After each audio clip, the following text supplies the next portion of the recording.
Hi everyone, this is Steve with Signet IP Law, and today I want to talk about how to prioritize or sort your inventions when you have multiple inventions, as many of my clients do. I would say most, if not all of them. So what you can do is kind of rank them according to whether they meet certain criteria. Initially, I had a list of 3 criteria that I would use for clients. My first one is whether the invention is in an area you know well, because that's a good indicator of a couple things: success on the patent side and success in the market, because you know this area well. The second criteria I have is the product easy to make, and also relates to inexpensive to make. My third criteria is, does it require little or no explanation? In other words, once a person who sees it, who knows about this area, if they see the product, they'll get it. You don't even have to say anything.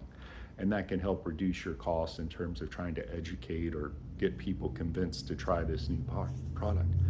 A few years ago, I met a fella named Alan Beckley, and he does an inventor boot camp that I took as an inventor. I got permission to use one of my clients' inventions, and I went through Alan's boot camp. It's very informative, very reasonably priced, and to me, you get a lot for your money from Alan.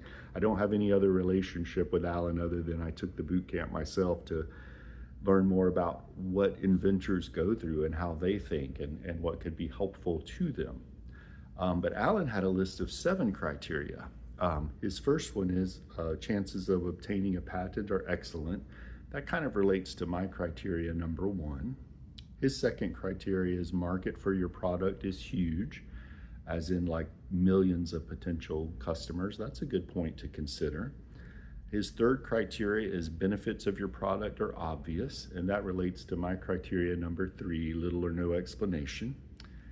His fourth criteria is product should be inexpensive to produce, and that kind of relates to my criteria number 2, easy to make. His fifth criteria is product can be sold at a 4x to 5x markup. That also relates to criteria 2, easy/inexpensive to make. His sixth criteria is when the product's used up, it's purchased repeatedly, so it's like a consumable item. And that's a very good one to have. To me, that's a nice to have thing, but not required, but definitely a plus. And his 7th criteria is one I like. Its manufacturer already has distribution channels, and it's a very important point to think about, especially if you're looking at going the licensing route.